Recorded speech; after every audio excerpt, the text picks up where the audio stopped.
China जल्दी ही एक बड़ा हमला करने वाला है और उस जंग में कूदने का ऐलान अमेरिका ने भी कर दिया है। तो अब सवाल यह है कि क्या एशिया में महायुद्ध होने वाला है। नमस्ते, मेरा नाम रिमझिम जेठानी है, आप न्यूज़ 24 देख रहे हैं और आपको यही देखना है कि किस तरीके से एक बड़ी वॉर की तरफ ये जितना भी हमारा इंडो पैसिफिक रीजन है वो बढ़ रहा है।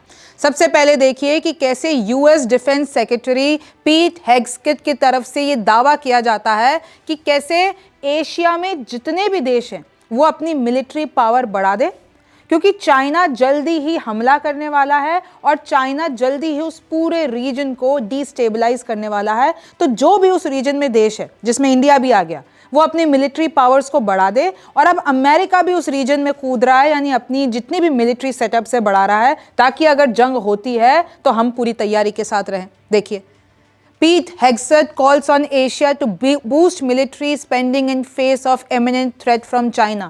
चाइना की तरफ से एक बड़ा थ्रेट है। चाइना ने तैयारी कर ली है ताइवान को अपने कब्जे में करने की और जल्द ही ताइवान को अपने कब्जे में कर लेगा। ये कहना है यूएस डिफेंस सेक्रेटरी का शांग्रीला डायलॉग में।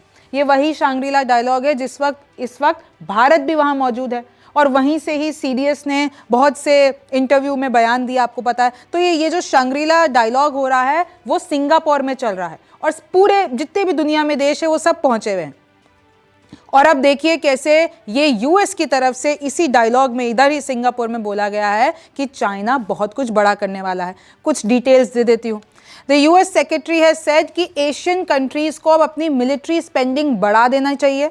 ये जो रीजनल जितनी भी तैयारी है चाइना के साथ, वो आप सबको अब सतर्क रहना पड़ेगा, क्योंकि चाइना अब एक्शन मोड में है। ये लोग रिहर्स कर रहे हैं रियल डील, लिटरली अपने सैनिकों को, अपने मिलिट्री को तैयार कर रहे हैं कि ताइवान को कैसे जल्दी से हथिया लेना है।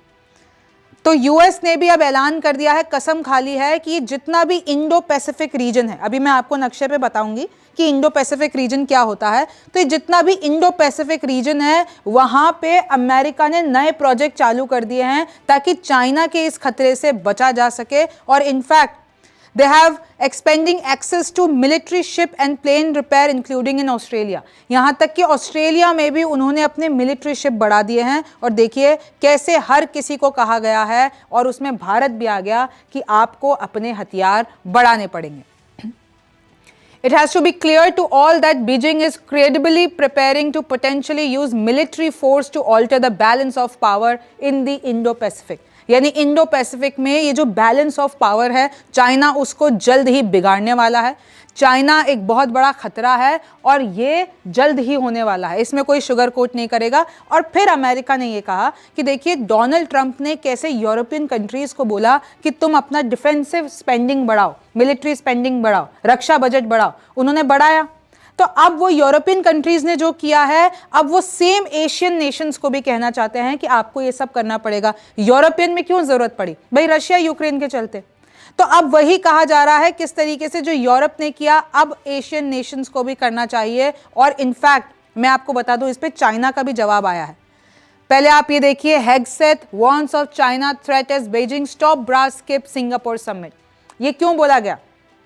अमेरिका ने कहा कि इधर हम सब मौजूद हैं, जितने भी टॉप डेलीगेशन के लोग हैं इस पूरे इवेंट में मौजूद है। क्यों चाइना की तरफ से कोई बड़ा अधिकारी नहीं है? क्यों सिर्फ एक रिप्रेजेंटेटिव को भेज दिया गया? तो क्यों एब्सेंट है? यूएस डिफेंस चीफ ने कहा कि कहाँ है डिफेंस मिनिस्टर डोंग जुन, और वो एब्सेंट क्यों है सिंगापुर से? कहीं ऐसा तो नहीं कि अभी यूएस और चाइना के बीच में जो भी हालात चल रहे हैं उस पर कुछ बड़ा कमेंट नहीं करना चाह रहे थे?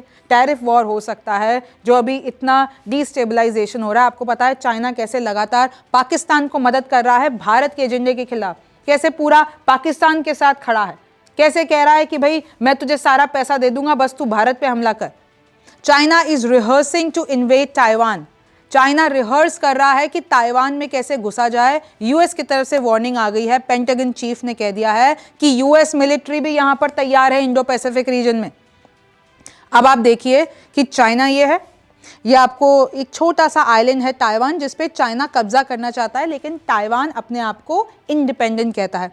तो अब क्योंकि ताइवान को पूरा सपोर्ट है अमेरिका की तरफ से, क्योंकि भाई अमेरिका और ताइवान के बहुत अच्छे रिश्ते हैं, और ताइवान, आप सोचिए कि अगर ताइवान और अमेरिका में अच्छे रिश्ते हैं तो यूएस को एक डोमिनेंस मिल जाता है ताइवान में, क्योंकि चीन के एकदम पास, और चाइना किसी भी हालत में ताइवान को अपने कब्जे में करना चाहता है। अब बात हो रही है इंडो पैसिफिक रीजन की, कि भाई सबसे ज़्यादा खतरे में है। तो आप ये गोला देख रहे हैं, ये पूरा इंडो पैसिफिक रीजन है। आपको यहाँ पर इंडिया दिख रहा है, ये चाइना है, ये जापान है, ये फिलीपींस है, इंडोनेशिया है, ये इंडियन ओशियन है, ये ऑस्ट्रेलिया है। तो ये जो पूरा पैसिफिक ओशियन है, और इस तरफ देखिए यूएस है।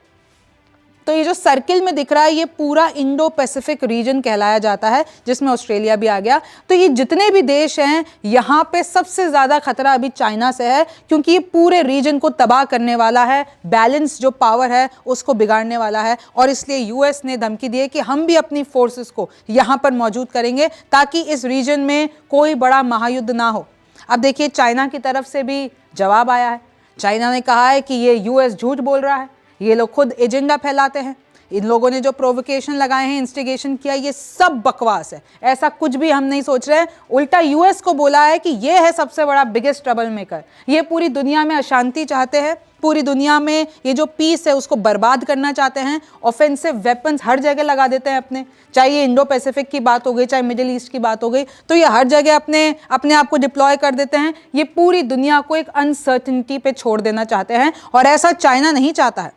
चाइना ऐसी कोई भी कॉन्फ्लिक्ट नहीं चाहता है इस तरीके से, देखिए। और मैं आपको बता दूं, ये जो शंग्रीला डायलॉग हो रहा है, वो हमेशा से ट्रेडिशनली तौर पे देखा जाए तो भाई यूएस और चाइना उस प्लेटफॉर्म को इस्तेमाल करते हैं, ताकि एशियन कंट्रीज़ को वो अपना एजेंडाज, वो अपने जितने भी चीज़ें हैं, वो कहीं ना कहीं इन्फ्लुएंस या मैसेज दे सके। लेकिन उसमें चाइना की टॉप अगर डिप्लोमेट गायब रहते हैं तो उस पर सवाल उठता है। अब ताइवान इशू देख लीजिए, मैंने आपको बताया कि यूएस पूरा सपोर्ट करती है ताइवान को।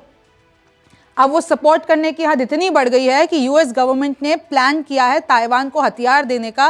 भाई पहले तो $8.4 बिलियन दे रही थी, लेकिन अब 2 गुना कर दिया है, 18.3 बिलियन। आप देखिए अब 18.3 बिलियन डॉलर्स दे रही है। इनफैक्ट अब इस पे पूरा का पूरा, क्योंकि अब बीजिंग लगातार पूरा प्रेशर बना रहा है कि ताइवान को, और मैं आपको बता दूं किस तरीके से वो लोग अपनी आर्मी को रोज ट्रेन कर रहे हैं, वो लोग अपनी आर्मी को रोज ट्रेनिंग दे रहे हैं कि आप कैसे ताइवान पे हमला करोगे। और इनफैक्ट 2027 तक की डेट भी दे दी है।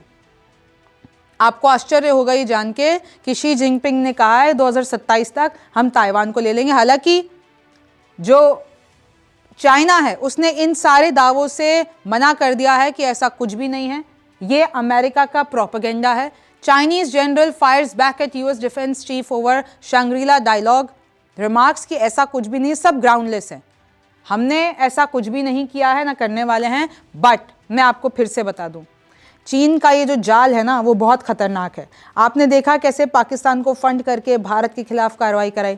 चीन कैसे डिप्लोमेसी लेवल पर, अगर आप तुर्की से उसका कनेक्शन, फिर कैसे अब वो बलूचिस्तान से भी उसकी करीबी हो रही है, कैसे फिर वो अफगानिस्तान यानी तालिबान और पाकिस्तान में दोस्ती करा दी है, कैसे वो मिडिल ईस्ट कंट्रीज़ को टारगेट करता है। तो आप देख रहे हैं कैसे चीन धीरे धीरे अपना पूरा जाल फैलाता जा रहा है। और अब तो अमेरिका ने भी कह दिया, अमेरिका, आपको पता ना, डोनाल्ड ट्रंप ने एक नई पूरी प्रोजेक्ट का अनाउंसमेंट किया, गोल्डन डोम। यानी अगर चाइना स्पेस से, अंतरिक्ष से यूएस पे हमला करने की सोचता है तो अमेरिका अंतरिक्ष में ही एक गोल्डन डोम बना दे रहा है कि कोई भी हमला नहीं हो पाएगा। तो चीन इस वक्त की सबसे बड़ी प्रॉब्लम बन चुका है, और चीन के कितने सारे भारत विरोधी एजेंडा है वो आप भी जानते हैं। आपको इसके बारे में क्या लगता है मुझे कमेंट सेक्शन में ज़रूर बताइए। आप न्यूज़ 24 देख रहे थे, मेरा नाम रिमझिम जेठानी है, आपसे फिर मुलाकात होगी। नमस्कार, मैं हूं मानक गुप्ता। अगर आपको हमारा ये वीडियो पसंद आया हो तो इसे लाइक और शेयर जरूर करें, और हाँ, हमें सब्सक्राइब और फॉलो करना ना भूलें, ताकि आप देश और दुनिया की कोई खबर मिस ना करें। तो जुड़े रहिए हमारे साथ और देखते रहिए न्यूज़ 24।